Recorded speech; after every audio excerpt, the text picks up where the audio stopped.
Guys, welcome to another episode of the Music Manor.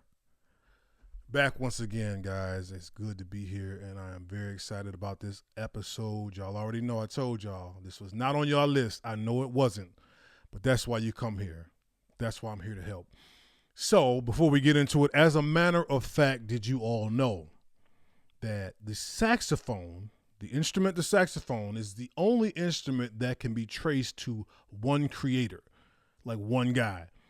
All these other instruments, they got somebody did a little hybrid of this, a little bit of that, and that's what they say. But the saxophone is the only instrument traced to one creator, and his name was Adolphe Sax.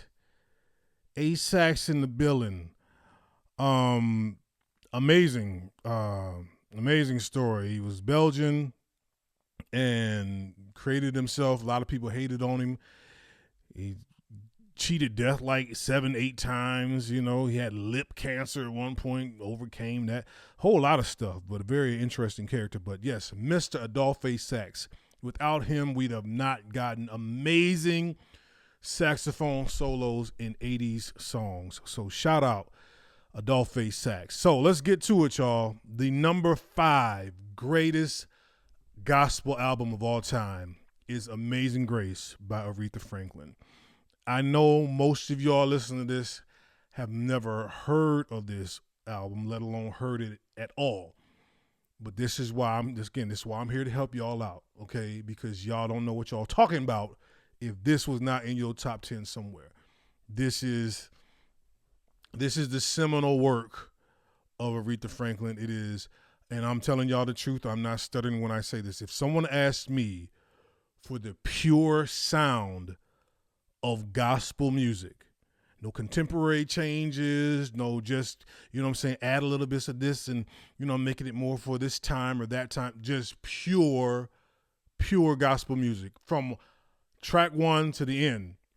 It is this album right here, because they ain't filtering it with nothing. There's no little new jazzy bit. Nope. We in church. We got a choir. We got musicians. We got Aretha. Let's go. That's all. That's all this album is. It is 1,000% that. So if they ask me for that, this is what I'm gonna give y'all. I've already talked about, Ty Tribbett being innovative and Mary and we already dealt with some of them, and John B. is an old school sound, but music wise, very, very contemporary, very much. This no, you go into church and this is the gospel experience right here. So let me of course give some background with this.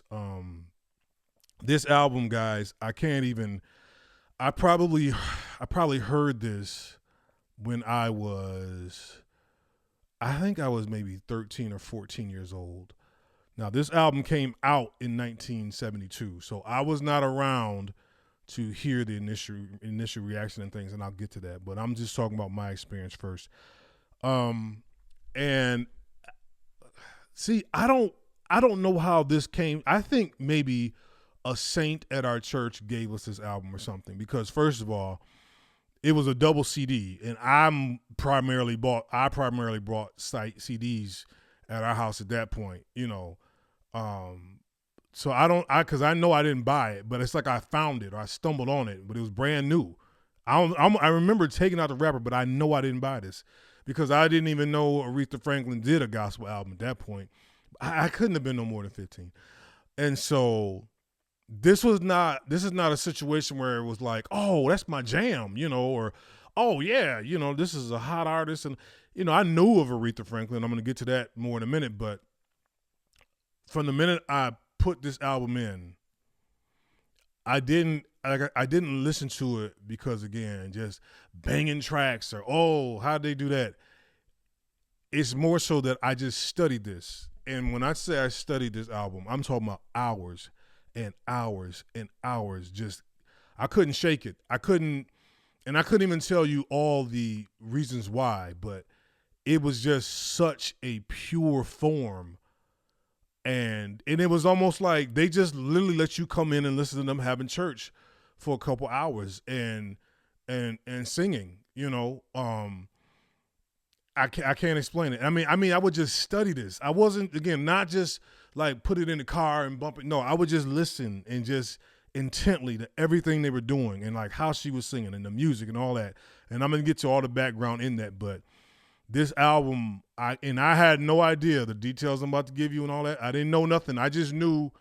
This is unbelievable. This album just blew me away. I was like, and I had heard, it wasn't like I had never heard older artists before, but it was just something about this one. So, of course, now let me give you the rest of it, the background. Of course, now this is Aretha Franklin, of course, the Queen of Soul, as she was known. And this is in 1972. So let me tell you what this was not.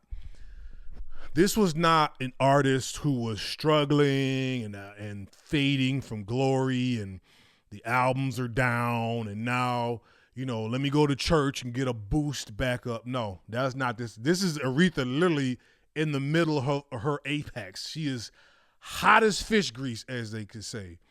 So this was not like, I need a rebound hit, let me go to the church and have them. Nope.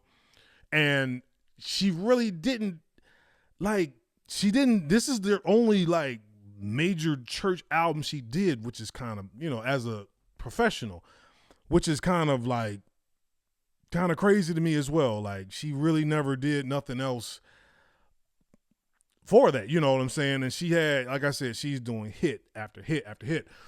And then you also have James Cleveland, who produced and helped put this whole thing together. He's playing on the album. There's a documentary that you can watch on YouTube of this album where he's totally intricate into this. They're in the Southern California choir. I'll get to all of that stuff, but Aretha herself. So I'm just trying to let y'all know, this is not like sometimes artists do that. They'll go back to the church and get some love and get a bounce and then go back. She didn't have to do this at all. She didn't need to do this. This wasn't like a money grab or nothing like that. She was doing just fine. And this turned out to be her signature album. Like, it really did. So if you don't know, quick little bit of Aretha Franklin. Of course, she was not born in Detroit. She's born in Memphis, but really was raised in Detroit. So grew up in the Detroit sound. Her father is the Reverend C.L. Franklin, who himself was already a very famous preacher. Had this amazing preaching voice, just, could preach two houses together. Her mother was Barbara Siggers, and Aretha was born in 1942, and her mother passed when she was very young, so she was with her father a lot, and she just grew up in the church and grew up in the church sound. And I'm going to say this about Aretha Franklin. Aretha Franklin her voice is the church singer voice. That's the church singer voice. I don't care what she's done. I don't care the other things and the secular stuff and all that. Aretha Franklin, when you hear that voice, that's a church voice. That is the church voice, okay? That's why anytime she would sing other stuff, it would always be weird to me, because it was like, this is a church singer singing these other songs, whatever. But that's his voice, again, raised in church, honed in church, perfected in church, and then she just took it elsewhere. But don't get it. Y'all know Aretha voice. Y'all know.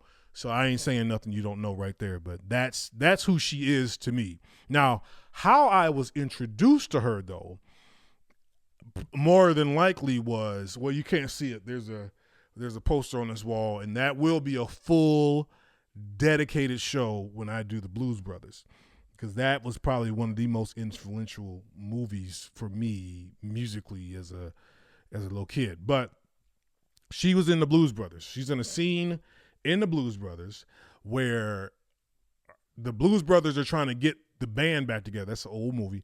They're trying to get the band back together, and so they come to this little shop in Chicago to get the guitar player from the band. And the guitar player, he's out of music and he's retired, and he's got a little chicken shop, and Aretha's his wife. She's playing his wife, and he wants to leave, and she doesn't want him to leave. Now, the song she does everybody figured she would just do Respect because that was her big hit, RESPCT, but she actually did Think, which was another big hit, but she wanted to just kind of move a little different and have people. So this is when I first am exposed to Aretha Franklin in any kind of capacity, because I watched this a million times. So hold on. See, so they're arguing right now. Don't you blaspheme in here. Don't you blaspheme in here. Now this is my man. This is my restaurant. You two are gonna just walk right out that door without your dry white toast, without your 4 fried chickens, and without Mad Guitar Murphy. Now you listen to me.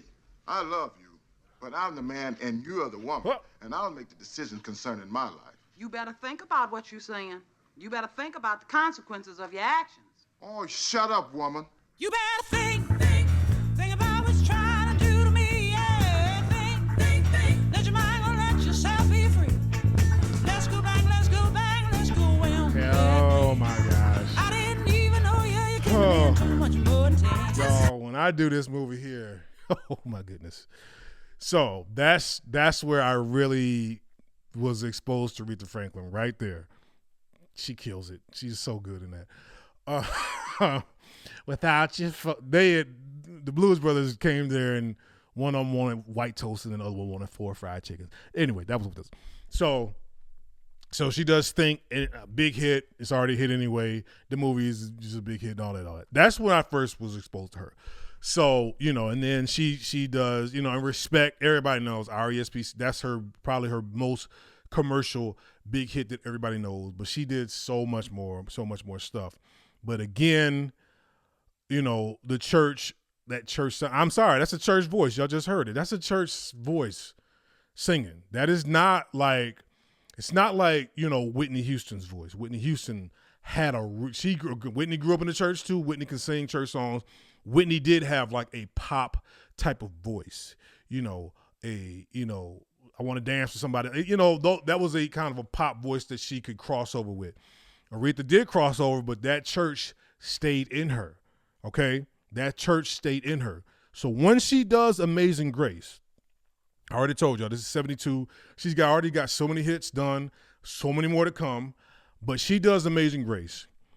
And do y'all understand? So why Amazing Grace? Why are you just giving a tribute in this top 10 just to an old school?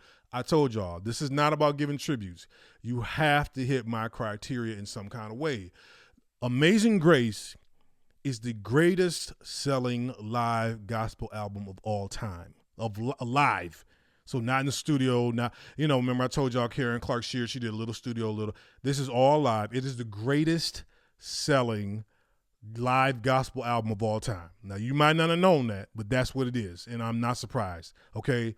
That's how big this became. This is Aretha's best-selling album of all time, her most critically acclaimed album of all time, this one right here. You know why? Because this is what she was supposed to be doing, okay? Again, God gives you gifts and gives you talents. People might take it a certain different way, but this is why it was so big, because this is what she's supposed to be doing. Everybody knows this, all right? Her father, we'll get to it. Well, I might get to it, but if you listen to it, C.L. Franklin gets up and kind of talks about how Aretha, her relationship with the church on the album. It's on the album. But there's no denying it. Again, she took her gift and did other things with it. But God gives all our gifts for his glory. Of course, and people do whatever, but this voice is a church voice. This voice is a voice to sing gospel songs. All right? And the proof shows you right there. Okay? In the height, she has got hits. So Respect is out, Think is out. You know what I'm saying? Already done this stuff. But look what her number one biggest selling album is. It's Amazing Grace. So that's why I'm telling y'all, this is not just let me give a shout out to somebody else. Nope. I wouldn't. This is not the list for that. You really got to come with it. And this from all the way to. So now here's what you got to understand too. There are 14 tracks on this album, but then they release like everything, the full, kind of like the documentary style where they just everybody talking all this stuff. There's another fuller, bigger project, but we're just going to deal with this one because this is what I had to begin with. So this is so amazing. And the cool thing is when you watch the documentary, there's a part she's singing Old Landmark, and I'm definitely going to play that. She's singing Old Landmark, and you see in the crowd Mick Jagger and Charlie Watts, I believe. Now, who is Mick Jagger and Charlie Watts? You might not know who that is. So the number one rock and roll group of all time is the Beatles. Okay, just really nothing to argue about that. The numbers, the fanfare, all that stuff is the Beatles. But then the number two group, most people would say, is the Rolling Stones. The number two greatest rock and roll group. You know, you can argue. Some people say this one. Some people, you know, you can Led Zeppelin, all that, Leonard Skinner. But really, it is the Rolling Stones. And so Mick Jagger and was it Charlie Watts? Let me see. I think it was Charlie. I want to make sure I got it. Yes, Mick Jagger and Charlie Watts. So they come to this. Now the recording was a 2-day recording, and so they did it. I think they did it like on a Friday and Saturday. So I don't know if Mick and them came to both, but they came to one. And whenever she did Old Landmark, and Old Landmark is an up tempo, you know, song and all that. And Mick, they are into it. Not for show. They're not, you know, this is not how it would be now when a celebrity. They just came and sat, you know, and they are totally engrossed into this service, which is really what it was. Now, again, I bring that up because if you don't know the Rolling Stones is some heathens. Okay, they are. They're a rock and roll group. You know, all that all the things, the rock and roll group, that's what they are. So why would they come to this? Why would they come to this Baptist church in Southern California? They're from England. Come to this Baptist church in Southern California to sit. It's hot, you know what I'm saying, sweating, you know what I'm saying. It probably ain't been in church ever. Because you know why they were drawn to it? Because the Spirit of God has a way of touching people through music that is unparalleled. And this is why, and I've said it on some other shows, I will say it again, okay? The roots of music itself come from God, come from the gospel, okay? And people will take it and dilute it and pervert it and do other things with it, but they know where the source of it is. So, rock and roll, I brought up the Beatles. You know who the Beatles' biggest influence was when they were becoming a group? One of their biggest influences was Little Richard Penniman. Little Richard, of course, came out of the church. All right, there you go, right there. The Rolling Stones, Chuck Berry came out of the church. Chuck Berry might be the godfather of rock and roll. Came out of the church. They recognize and they know that. That's why I hate when people say, "Oh, the church didn't take nothing from music. Music people took stuff from the church." Okay, like why do you think these British singers never sing in their accent? Because most of the time they were emulating these American artists, and they really started out with these American artists who sang gospel to begin with. That's just the truth of it. I'm not hyperbolizing none of that. Okay, they know exactly where, because these people study music. They're students of the game. So Mick Jagger, again, at the height of they're as big, and the Beatles might have broken up by then. They might have been the biggest band in the world. They had to be here for this. Okay, so I'm just setting the tone right there. And you can watch it on the documentary and see them there as well, because they know. They might not always want to acknowledge it. They might not always do right and all that stuff, but they know, all right? Tell your neighbor right now, they know. Okay, so again, now, also, I kind of said it before, but let's not understand. We have the Queen of Soul and the King of Gospel. James Cleveland is all through this thing. He's helped write, helped produce all this stuff. That's how big this was. This is huge. Okay, James Cleveland, I think he's 41 at the time.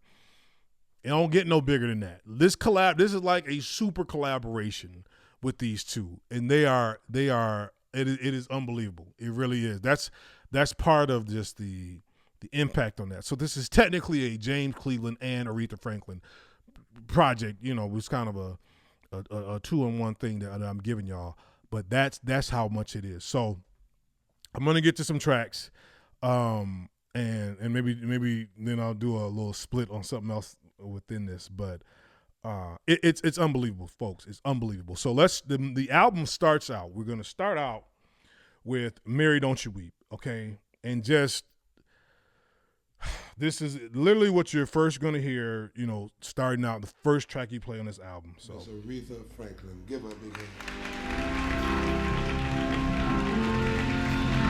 Little fanfare, you know.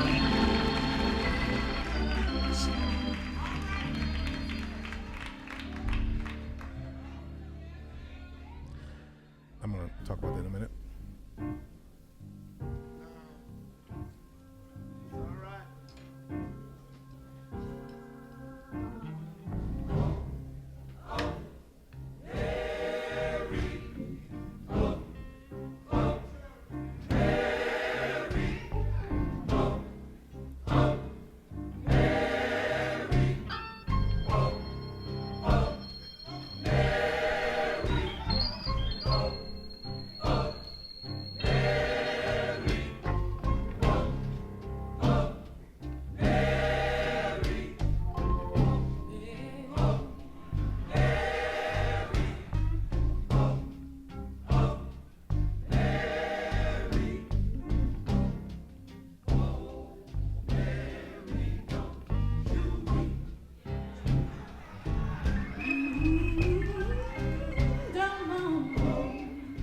Okay, that.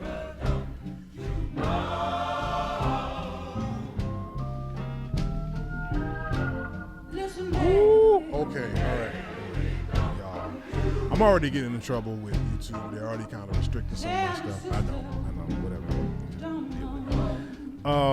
Okay, do you understand? So this is what I'm trying to tell y'all. Did y'all hear the choir right there? You know, a little pitchy, a little bit, just yeah. That's why it's working.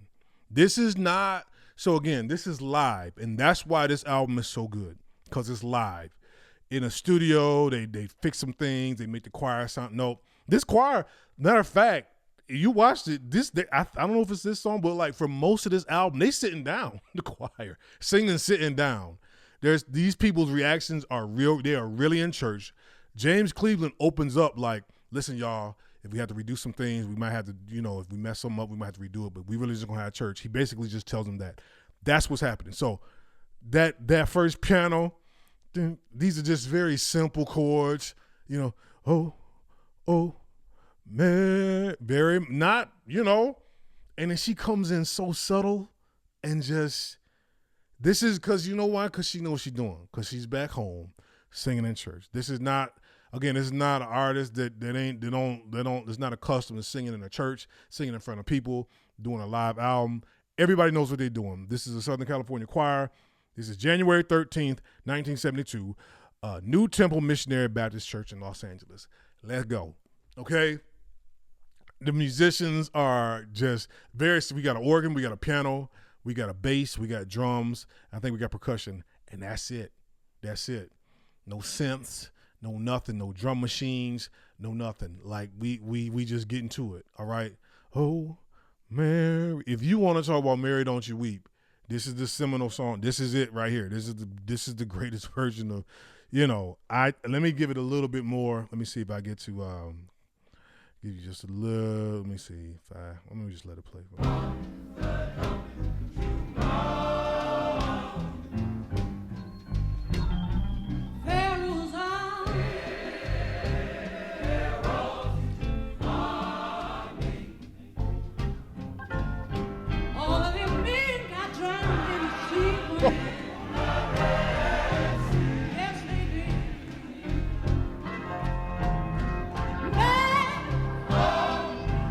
She's just trying this at this point. Just a little bit. Just giving us, okay, all right. So I gotta go to another song, but that's see, okay, so again, I'm 15, just like whoa. Okay, all right. This is it immediately has my attention, like, oh yeah, this is gonna be good. Okay. There's so many. The next track is Precious Lord. And Jesus said, call my name. So, let's see. In trouble. Yeah. You need some love and care.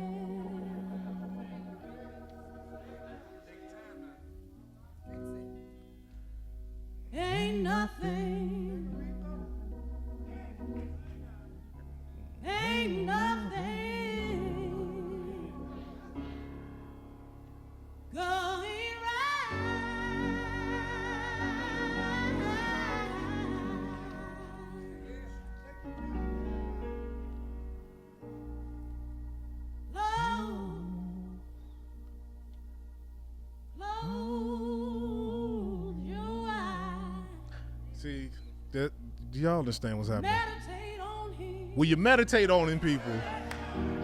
Oh, this is. Let me get to the pickup a little bit. It picks up a little bit.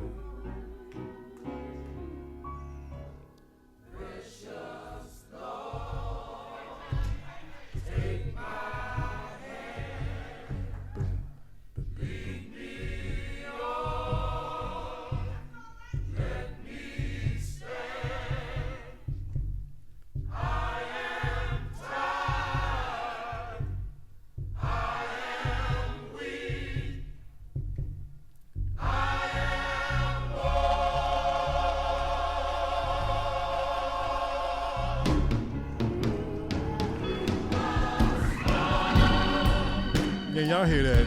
Y'all hear that? How them drums came in. This is again. It's I don't even know. I'm rap. Okay, here's the thing. I'm gonna come right back to this. I gotta stop. I told you this is gonna be a long one, so I'm gonna stop my tape. I gotta reset. I'm gonna come right back. All right, and then I'll No, matter of fact, we just gonna keep it going. I'm gonna keep it going. I'm gonna get up. Literally reset it and come right back. I'm gonna walk off and come right back. Hold on. Back. Here we go. We gonna keep it going. So, this song is so pun intended precious. It really is. She is. And then if I get to my part, it's gonna be hard to find this part, but let's see.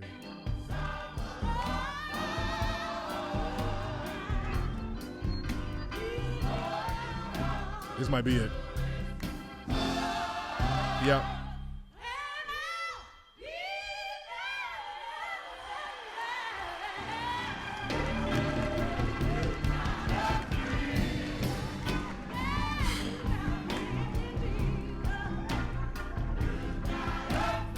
You see how she says, "You got a friend in Jesus." Nobody can do that but her. Okay? Nobody gonna do that but her. Oh my goodness, this album is just. We're only 2 tracks in. I'm trying to move, y'all. I'm trying to move. Okay, all right. Now, hold on. So now we get to track 3, which is Old Landmark. Okay. Nobody in the history of the world knows all the words to Old Landmark. It just goes and it goes and it goes and goes and goes. What I'm going to do though too is, so there's Aretha's version, and then I'm going to play James Brown. James Brown from the same Blues Brothers movie. So the Blues Brothers, I'm not going to tip my hand too much, but the Blues Brothers, before they put the band together, they trying to pay for this orphanage. They go to church because the nuns that raised them told them to go to church. James Brown is the pastor. And so they walk into church, and that's where they get inspired to put the band back together. So anyway, Aretha is going to do her Old Landmark first. And I love it because and this is where you see, like I said, you see the Rolling Stones in there having the time of their life. This song comes out the gate, you know, and right this, we off and running. So here we go, Old Landmark right here.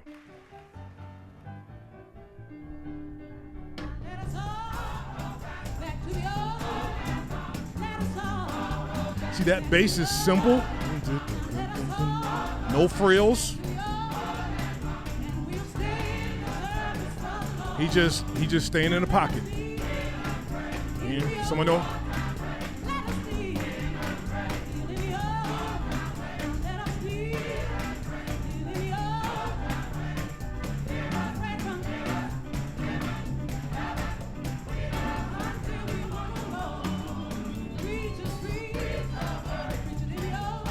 Okay, this is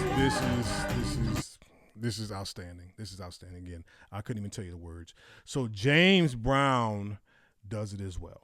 Now, the beauty of when James Brown does it is that James Brown did it for a movie.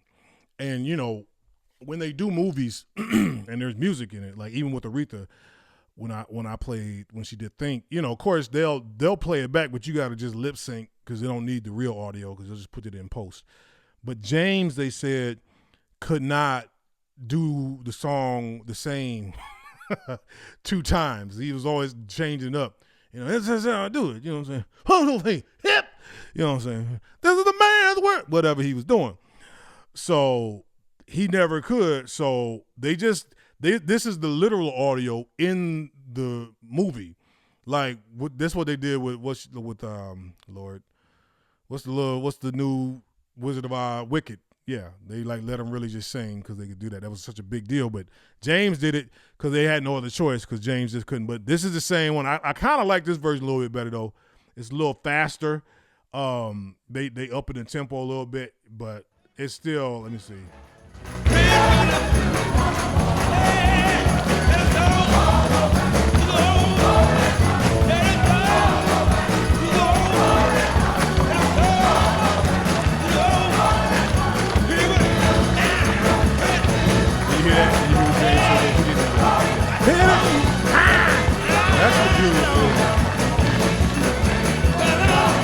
Don't nobody know what you're saying anyway. But I love the song. It's such a call. You want to talk about call and answer. There's call and answer there. Okay. All right. Let me move on. Give yourself to Jesus. Beautiful song. Okay. Well, if when I do my top two, I don't know. This probably going to be one of my top two. Again, the piano, I'm pretty sure this is James Cleveland playing piano, but it's just old school, no frills. Let's get into this song. This is how I got over. Let me cue this up here.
Okay, this album, oh, that's my jam right there.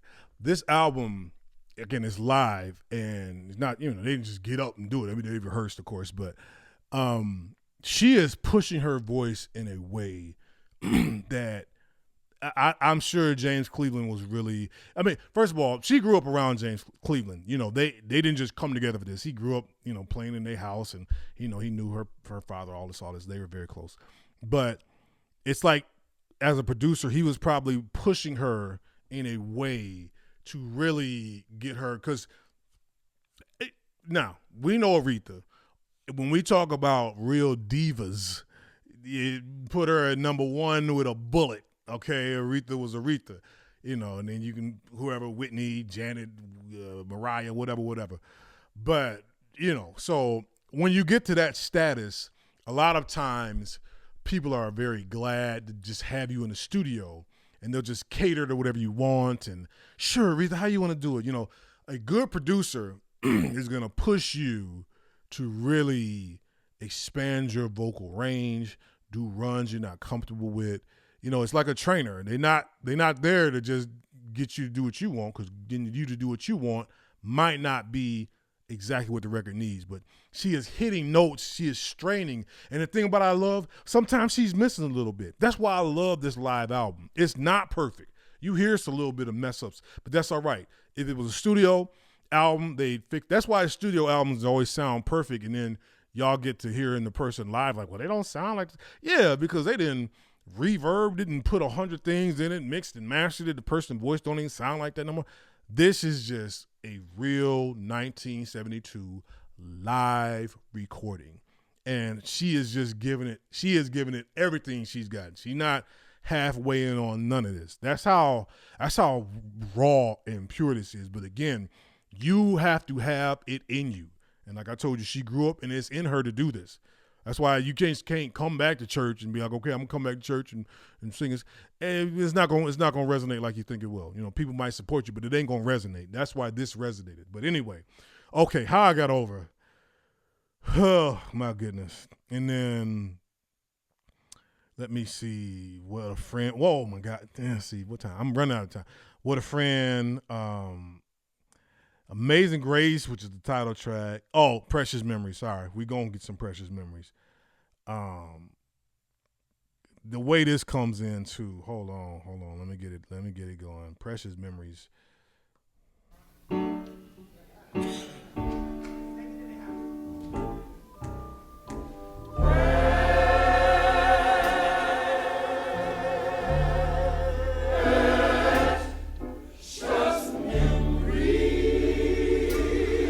Talk to him, choir. Okay.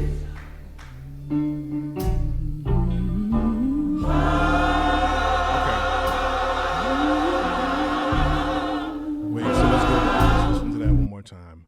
Listen to her as she comes in. First of all, no big intro, none of that. Prayer coming in on the minor, and just and then she's gonna get a subtle little. This is when you know you're in control of the song and you know what you really want to do. So let's go back and listen to that one more time. Go back to that real quick. Okay.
Now, this is a special treat on this one, and I gotta find it because we get the Reverend Cleveland to sing a little bit on this one.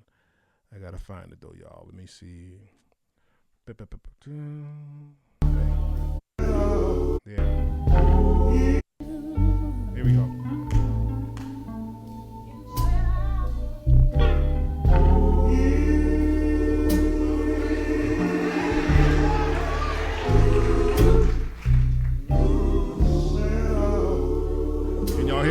Y'all can hear that.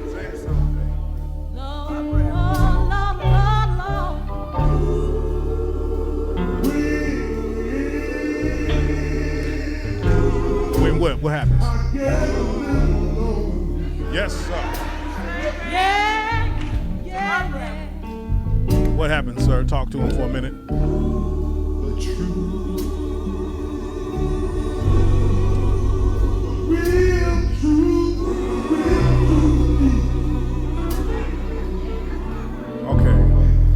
You see how they not in no hurry to do nothing. They ain't no hurry to go nowhere. Ain't no internet. Where we going? Ain't no TikTok. Ain't no selfies right now. We gonna stay right chill and let this slow molasses drip down. You hear me? Oh, people, this is just. I'm telling you. Again, I'm 15 hearing this. Like, what in the world?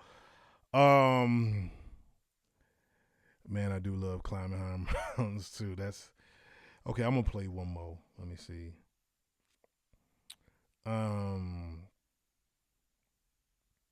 Wait. Okay. Oh no. Wait. Let me go to. Okay. Yeah. Because track 10 is her father. It's We like Franklin back here. Let me see. to the living room at home when she was 6 and 7 years of age. I saw you crying, and I saw you responding.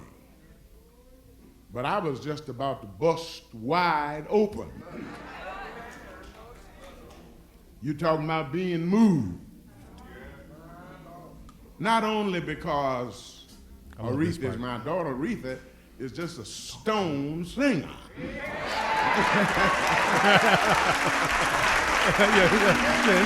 Yes, sir. Stone single. Yeah. That's how it was. Okay, that's how it was. C.L. Franklin was a very strong advocate, say it like that, for his daughter. Just a stone single. You know.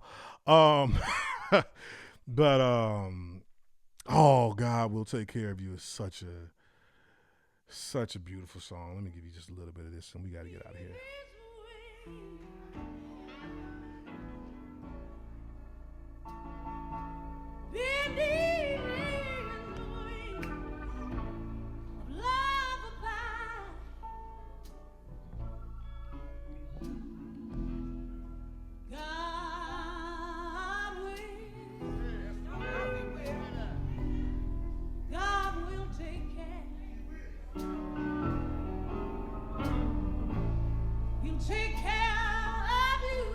Okay. I gotta stop. All right, so let's get to some credits real quick, and we got to get out of here, y'all, because I could be here all day on this one.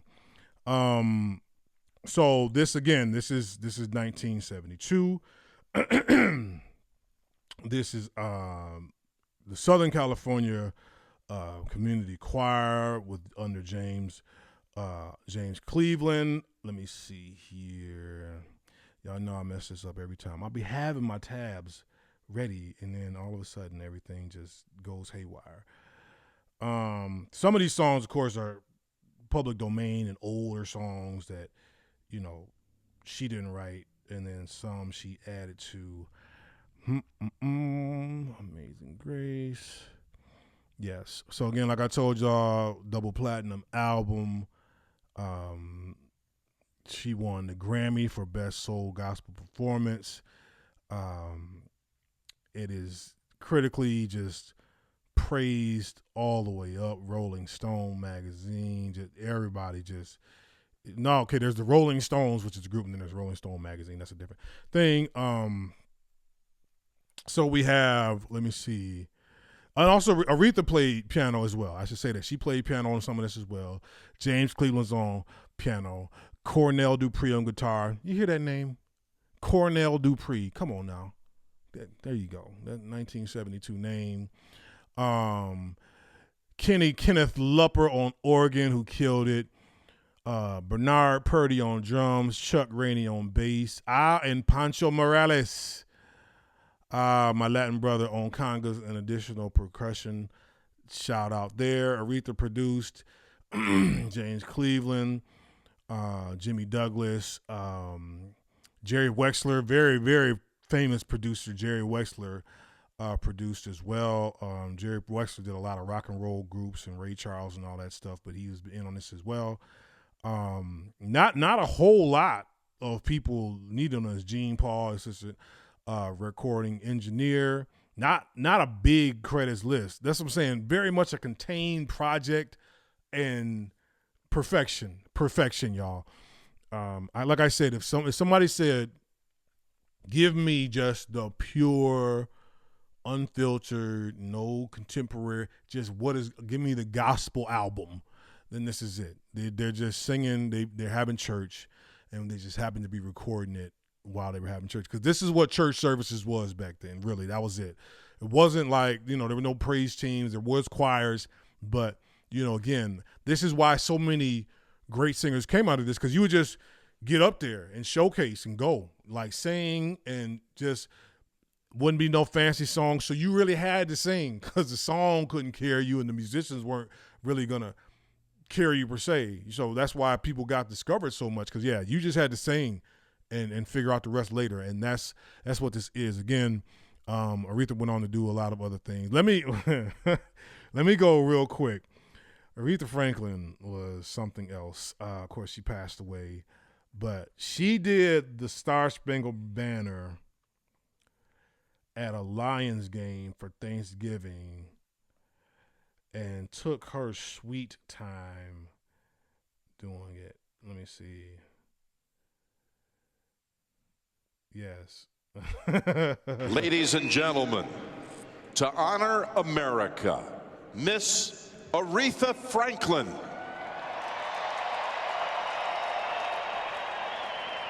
She's waving. She's waving. She's at the piano. This is in 2016. She don't like the mic. Okay, they're getting the mic ready. This is in Detroit.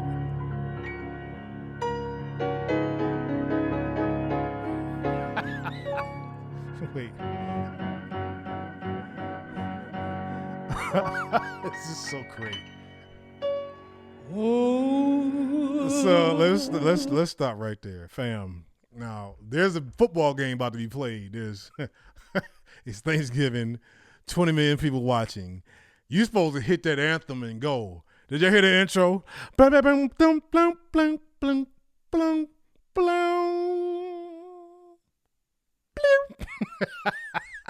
This anthem is like 5 minutes. Like you, like even in the Super Bowl, they'll bet like how long the anthem's gonna be, 2.5, 3 minutes.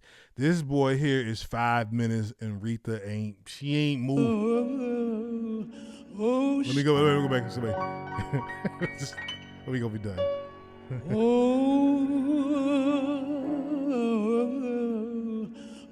Say,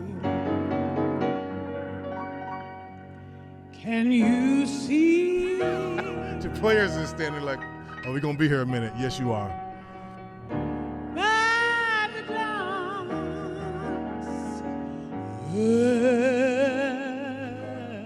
early light. You better talk to him, Reith. What surprise? Nobody. That's just come on, fam. Come on. It's just her and the organist up there. She just watch it all when you got time. I mean, we ain't got time. I'm gonna run out of tape. But that's it. So, Amazing Grace. I know y'all didn't have this on your list. I know you didn't. Don't front like you. If you honestly did, shout it out in the comments. And let me say something to the comments as well. I appreciate y'all comments. I be reticent to like respond because if you respond to one and everybody wants to respond, but I checking out your comments. I appreciate it. It helps the show. So don't think I don't see them. You know, I don't want to just say the one and then, why you didn't respond to my comment? You know, be like that. But I appreciate the comments as well. But if you really had this in your top, tell me in the comments if you really did. And I'll make sure. I tape these kind of in bunches, but before I'll have this one aired before I at least do the last show or whatever, and I'll shout you out. If you really had Amazing Grace by Aretha Franklin in your top 10, if you didn't, it should be. Listen to that. You want to talk about no skips? Not a skip on there. Not nan bit of one. Okay? So that is number 5. I'm going to do a little bit of a twist on number 4 when we get to it, but we are in heavy hitters territory here, so y'all should be all right with number 4. I'm going to do a little bit of a twist, but it's my list, so I get to do it like that. But everybody's left is pretty much big timers, and I appreciate y'all. Again, I'm getting very spirited remarks in person. Always love that, you know what I'm saying? And people are already accosting me about what should and better be on the rest of this list. Thank y'all. I want to give a big shout out to my Aunt Jean. My Aunt Jean came up to me at Thanksgiving, and she told me, I'm loving your show. And she said, you know what I realized? I don't know anything about music. That's literally what she said. I love Aunt Jean so much. I said, well, that's why I'm here, Aunt Jean. Hopefully I can help you out. So shout out to my Aunt Jean. She is the best. Guys, you know what I want you to do until the next time. Please be blessed. Stay sharp.